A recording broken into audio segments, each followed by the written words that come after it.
จอโลกวันนี้ผมเจอกับนักข่าวสงครามที่มาทำข่าวการปะทะกันกลางถนนในกรุงเทพเมื่อเร็วๆนี้นักข่าวต่างประเทศมีหลายรูปแบบครับแต่ว่านานๆจะได้เจอ war correspondent นักข่าวสงครามและบังเอิญเข้ามาอยู่กลางถนนกรุงเทพเขาเป็นนักข่าวสงครามที่มีรูปแบบที่แปลกแตกต่างจากนักข่าวอื่นเพราะว่าเคยเป็นทหารมาก่อนเป็นทหารกรีนเบเร่ด้วยเป็นนักรบในหน่วยรบพิเศษด้วยแต่ว่าตัดสินใจหลังจากเป็นทหารอยู่พักหนึ่งมาเป็นนักข่าวสงครามและเป็นนักข่าวสงครามที่มีชื่อเสียงเรียงนามที่โด่งดังเพราะว่าไม่ได้สังกัดอยู่ในหนังสือพิมพ์หรือว่าทีวีช่องไหนแต่ว่าเป็นอิสระแล้วเขาอยู่ได้ด้วยการเขียนข่าวถ่ายรูปรายงานโดยที่คนอ่านเขาในบล็อกเป็นคนจ่ายเงินเขาเมื่อเห็นว่าเขาสามารถที่จะทำงานที่อิสระโดยไม่จำเป็นต้องสังกัดสื่อไหนเป็นพิเศษเขาชื่อไมเคิลยอนเป็นคนอเมริกันครับปีนี้อายุ46เขาฝังตัวกับหน่วยรบทหารอเมริกันในสมรภูมิทั้งที่อิรักและอัฟกานิสถานแน่นอนครับเจอกับศึกสงครามมากมายแล้วรอดตายมาจากการระเบิดการถูกโจมตีหลายครั้งหลายหนนิวยอร์กไทมส์เคยบอกว่าไมเคิลยอนนี่ได้ใช้เวลาฝังตัวในกองทัพในอิรักมากกว่านักข่าวคนไหนๆในสงครามนั้นๆก็แปลว่าอยู่กับทหารทำข่าวศึกสงครามแน่นอนครับเขาก็จะถูกมองจากทั้งฝั่งของคนที่ไม่เห็นด้วยว่าเขาเนี่ยเอียงข้างทหารแต่ขณะเดียวกันเขาก็บอกกับผมครับว่ารายงานเขาเนี่ยตรงไปตรงมาถ้าทหารทำอะไรผิดสงครามผิดพลาดเขาก็จะเขียนและวิจารณ์ตรงไปตรงมาถึงทุกวันนี้ก็ยังเชื่อครับว่าอเมริกากำลังจะแพ้สงครามในอัฟกานิสถานเพราะไม่มีความสามารถในการสร้างข่าวกรองจากระดับชาวบ้านเพียงพอถึงแม้ว่าอาวุธยุทโธปกรณ์จะเหนือกว่ากลุ่มตาลิบันแต่ว่าในแง่ของสงครามจิตวิทยาสงครามข่าวสารสหรัฐกำลังแพ้อยู่ผมเจอไมเคิลยอนแน่นอนครับคิดถึงท่านผู้ชมทันทีว่าคงอยากจะรู้ว่านักข่าวสงครามมาทำอะไรในกรุงเทพในช่วงที่มีเหตุวุ่นวายในฐานะเป็นนักข่าวสงครามมาก่อนเขามองประเด็นเรื่องของความขัดแย้งของไทยอย่างไรจากนี้ไปคำแนะนำของเขาต่อประเทศไทยในแง่ที่หลีกเลี่ยงสงครามทำอย่างไรเป็นเรื่องแปลกนะครับเขาเป็น war correspondent ผมถามเขาว่าถ้าเข้ามาเมืองไทยแล้วแปลว่าเขาคาดหวังว่าจะมีสงครามอย่างนั้นหรือเขาบอกว่าเขาหวังว่าไม่ใช่ฉะนั้นจาก war correspondent ผมคิดว่าไม่แน่ครับก็จะเปลี่ยนเป็น peace correspondent นักข่าวสันติภาพบ้างก็ได้วันนี้จะซักถามชีวิตของไมเคิลยอนนักข่าวสงครามคนนี้ที่มาอยู่ที่กลางถนนกรุงเทพวันก่อนทำไมครับ The war in Afghanistan and Iraq. What brought you to Bangkok? Well, I was just recently in Afghanistan, but I've been paying close attention to Thailand from Afghanistan. Why? Because I love Thailand. And so I was watching the news closely and emailing with my friends in Thailand, and I became worried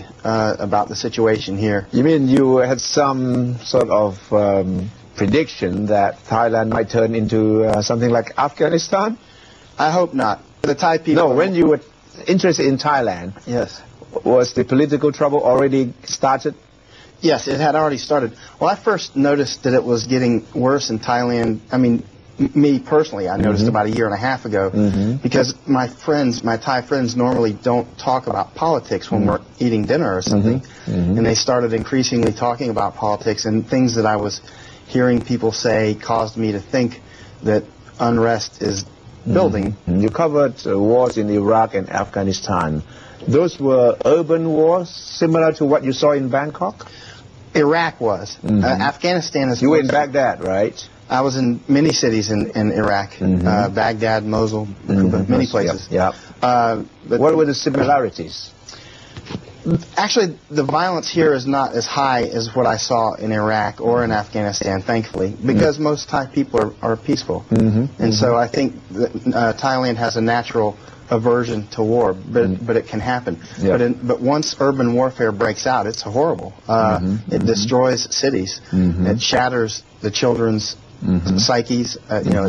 very scary for everybody. Buildings get burned down, buildings get blown up. One thing that's important to keep in mind that we saw in Iraq and in Afghanistan was in the beginning that the fighters were not competent. They didn't know what they were really doing. They could cause small damage. But as time evolved, they became more proficient. They became knowledgeable about weapons and tactics, and so the attacks became more effective. They became more deadly. They became more frequent. So that's one thing that's important to keep in mind here. In the beginning, they start out incompetent, but they're smart people, and they will become competent. So it's important to tamp it down. As a war correspondent, covering the Bangkok street battles and Afghanistan and Iraq, what is the main difference? Well, in Afghanistan, most of the fighting takes place outside of built-up areas. Afghans don't like to fight near their homes. Iraqis were the opposite. They would fight from their front door. They would fight in the cities. So most of the fighting that I experienced in Iraq was urban warfare, like you would probably see here. But you know, fighting tends to spread like fire, and you know, and it can spread to the countryside very quickly. In Iraq, some of the fighters disappeared into the communities, and the other side, American soldiers and the government soldiers, couldn't distinguish them or couldn't single out a terrorist as different from a normal citizen, right? Is it the same here? That's an important point, and it's the same in Afghanistan. You can't distinguish. Now, one very important point that it's important to watch, I watch this closely in Iraq and Afghanistan, is the normal people, are they willing to give information to the police and the army? Because if the normal people will give information to the police and the army, you will win. As long as the police and the army always behave well, that's incredibly important. When people committed atrocities, that caused the people to turn against them. When they tortured people or murdered innocent people, when they burned things like we saw here, that causes people to turn against even people that they used to believe in. And so that's why it's so crucial always that the military and the police be on always their best behavior. Yeah. Did you also sense anti-military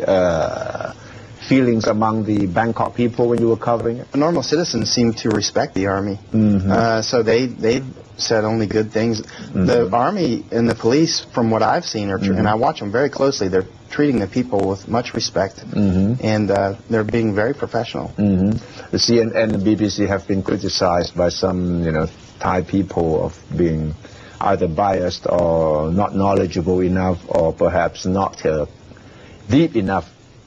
What do you think of the CNN and BBC's coverage? Well, oftentimes I haven't been paying very close attention because I've been on the street, although I do watch it when I come back to my room. But it's important to understand that most of the correspondents aren't actually war correspondents, and so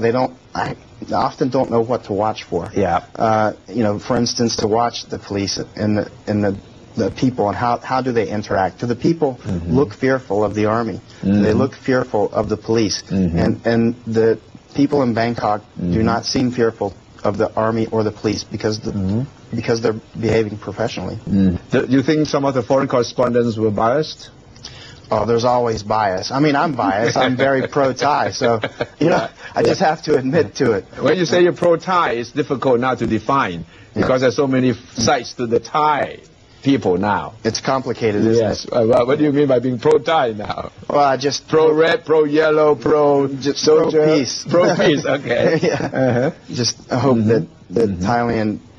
can avoid the war and continue to prosper the way it's been. It's been improving every year I come to Thailand. It seems like it's a little bit better year by year, and that's what I hope continues. You never expected to be a war correspondent in Thailand in the first place, right? No, and I hope that I do not become a war correspondent in Thailand. That would be